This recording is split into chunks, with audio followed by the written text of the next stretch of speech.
Со осветлување на зградата на влада на Република Македонија во Портокалово, вчера вечер почна кампањата Слушнија стави крај на насилството врз жените и девојките, која е дел од глобалната кампања 16 дена активизам против насилство врз жени и девојки по повод 25 ноември, меѓународниот ден на борба против насилството врз жените.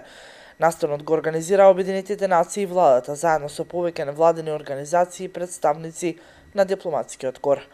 Истражувањето на ОПСЕ покажува дека 14% од жените во државава биле жртви на физичко или сексуално насилство откако наполниле 15 години, било од партнер, било од друго лице.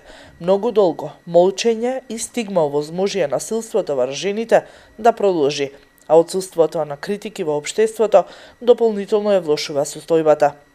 Министерката за труд и социјална политика Мила Царовска рече дека без одлучност и конкретна акција секоја боја ќе остане само боја. Во наредните 16 дена владата ја осветлува врто Портокалово, но против насилството врз жената треба да се бориме секој ден. Голема почит и благодарност до сите оние кои секојдневно работат да им се овозможи помош и поддршка на жртвите на насилство. Секој од нас може да го спречи, децидна е министерката Царовска.